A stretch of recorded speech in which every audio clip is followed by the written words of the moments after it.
What is up, cybersecurity and cryptocurrency ladies and gentlemen?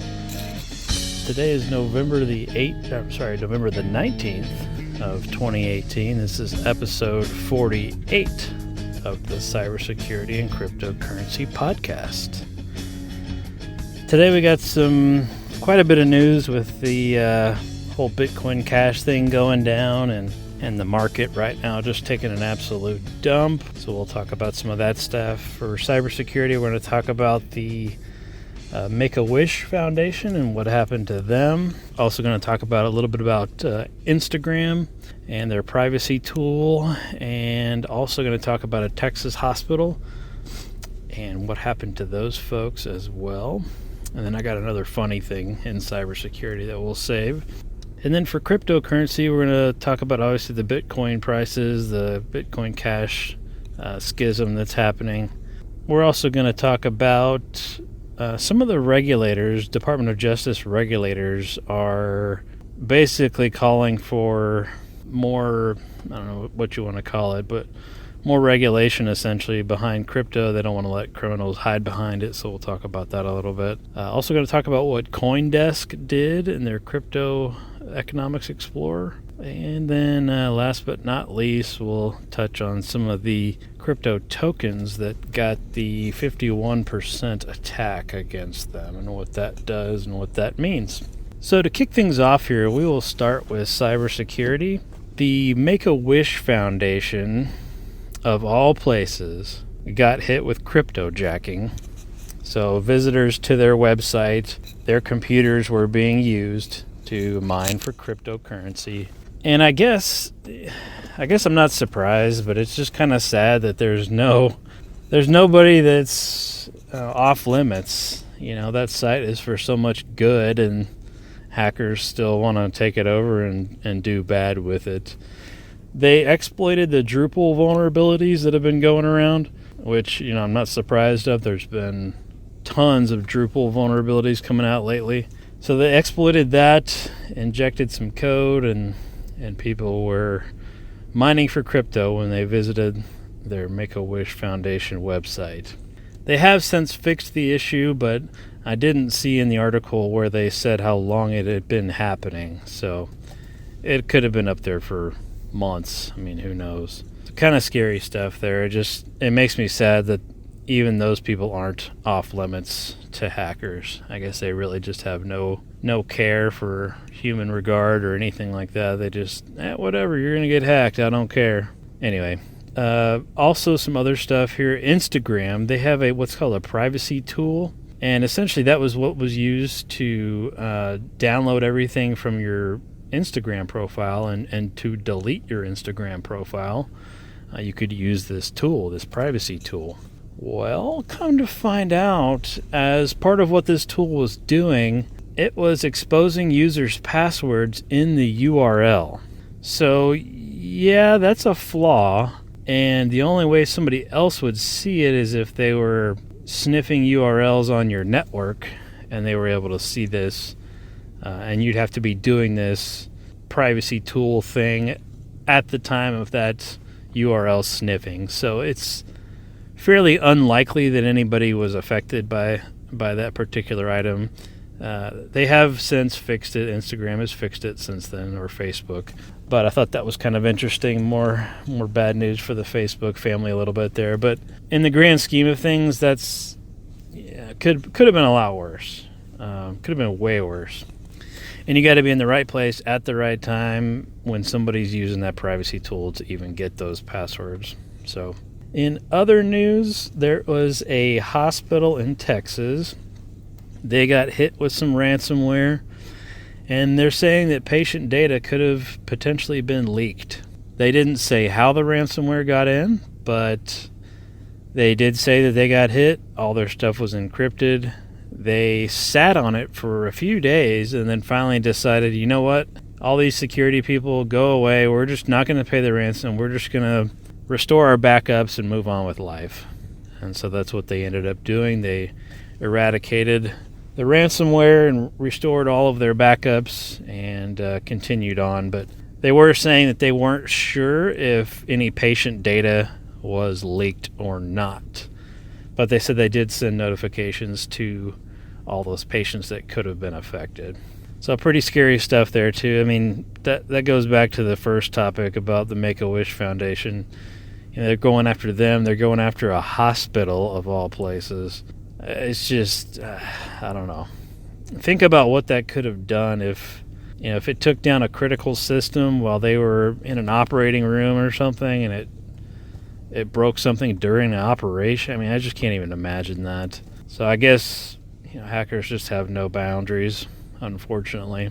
But anyway, they did recover from it finally and just restored all their backups, so they're good to go now. Last but not least, for cybersecurity, I thought this was really funny. Japan's new head of cybersecurity for the entire country of Japan has never used a computer in his entire life. How is that even possible?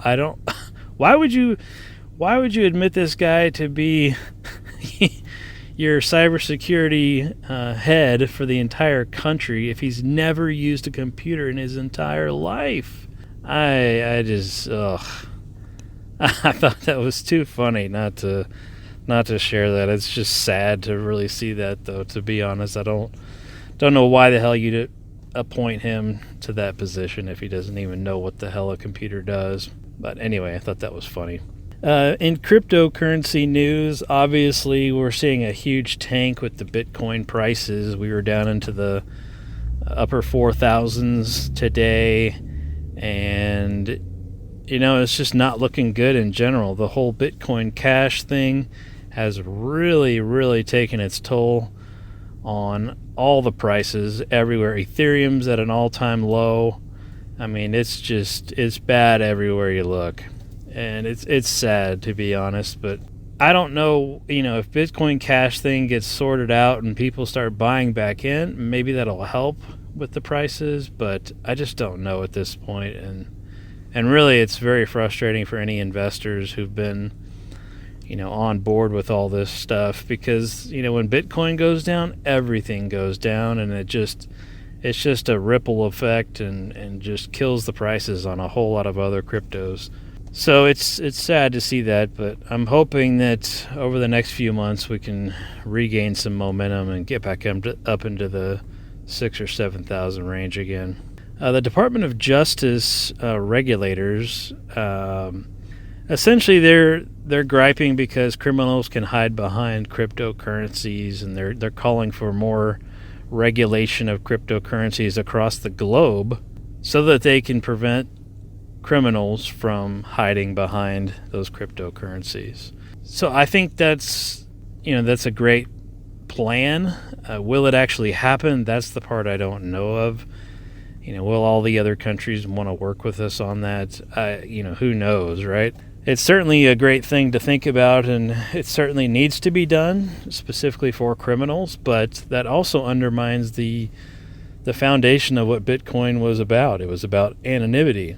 It was about decentralized. So putting that regulation on there and spying on criminals kind of defeats all of those things that Bitcoin was founded on. So I thought that was kind of interesting. They still haven't done anything yet as far as regulations go, but they're certainly trying to push for it. Even the Department of Justice is now. So see what happens there. Our friends at CoinDesk, coindesk.com, if you've never been there, awesome news website for crypto stuff. They were talking about they created a new crypto economics explorer, and it's a very interesting little tool. I haven't messed with it much. They just released this a few days ago, so I do plan on looking at it a little heavier here in the future, but I thought that was really slick. Just the brief time that I did look at it, it explores, all the market trends and the economies, and it's just really cool to see all that stuff in one visualization, essentially. I'll post a link to that in the show notes so y'all can check that out too. And last thing for cryptocurrency, they were talking about all the 51% attacks that happened in 2018. There was a total of 6 coins that got the 51% attack. Some of those included Verge and Monacoin and Electroneum and several others. Bitcoin Gold was in there. So the if you're not familiar, the 51% attack is when one mining group has 51% of all of the hashing power on the entire network. And what they can do with that is they can send transactions and then pull those transactions right back, and it makes it look like they sent it, but really they've still got the funds in their wallet. They can also block other people's transactions. They can do all kinds of crazy stuff, and it's hit quite a few of these cryptos. The developers for all of these are working on some mitigations to help get around that 51% attack, but it's certainly more prevalent, and I think we're just going to see more and more of it. As long as these guys can make a cryptocurrency, there's going to be 51% attacks, especially if it's mining. They were going after particular algorithms, and Lyra E2, I think is what it was. I can't remember the exact algorithm, but that one would seem to be the one that was hacked the most. So I thought that was interesting. And really what's weird, the Verge currency, they have like 6 different algorithms that you can mine with, and they said that was to help prevent this exact kind of attack, and they still did it anyway. So very interesting stuff. So those 51% attacks were pretty prevalent in 2018. 6 cryptos got hit in total for the entire year. So that's a pretty big number. All right, folks, that's all I had for today. I want to wish everybody a happy Thanksgiving to you and yours. Also want to thank our sponsors, Southern Graphics T-Shirt Company. Their website's southerngraphicst-shirtco.com. You want to go check them out for all the funny T-shirts they've got on their website. It's really good stuff. They've also got a Facebook page, facebook.com/Southern Graphics T-Shirt Co. So go check them out there as well. And appreciate everybody for listening, and we will talk again next week.